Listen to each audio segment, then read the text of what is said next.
கொய்யா பழம் வந்து எடுத்துக்கலாம். அத வந்து ரொம்ப பழமாகாம ஓரளவுக்கு காயா இருக்கும் பொழுதே நம்ம வந்து அத எடுத்துக்கிட்டோம் அப்படின்னா, அதில அதிகப்படியான நார்ச்சத்து வந்து இருக்கு. ஸோ அடுத்ததா நாவல் பழம்.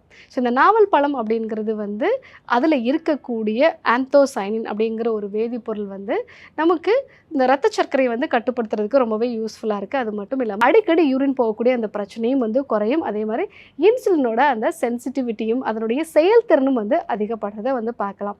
3வதாக நம்ம பப்பாளி பழங்கள வந்து எடுத்துக்கலாம். இது வந்து செரிமான சக்திய வந்து இம்ப்ரூவ் பண்ணும். அதே மாரி ரத்த சர்க்கரைய வந்து உடனடியா அதிகரிக்கிறத வந்து ஓரளவுக்கு வந்து இது குறைக்கும். ஸோ அடுத்ததா மாதுளை.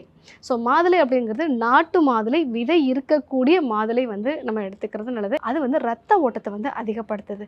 ஸோ இதன் மூலமாக அந்த டயபெட்டிக் நியூரைட்டிஸ்ன்னு சொல்லக்கூடிய கால் பாத எரிச்சல் ஓரளவுக்கு வந்து நம்ம வராம தடுக்கலாம். ஸோ அடுத்ததா வந்து கருப்பு திராட்சை. இந்த கருப்பு திராட்சை வந்து நீங்க ஃப்ரெஷ்ஷா இருக்கக்கூடிய கருப்பு திராட்சை வந்து ஒரு கைப்பிடி அளவுக்கு வந்து நீங்க எடுத்துக்கலாம். அந்த மாரி எடுத்துக்கும் பொழுது இதில இருக்கக்கூடிய வேதிப்பொருட்கள் வந்து நம்ம உடம்புக்கு நல்ல ஒரு ஆன்டி ஆக்சிடென்ட் தன்மையை வந்து கொடுக்கும். ரத்த உற்பத்தியை வந்து அதிகப்படுத்தும்.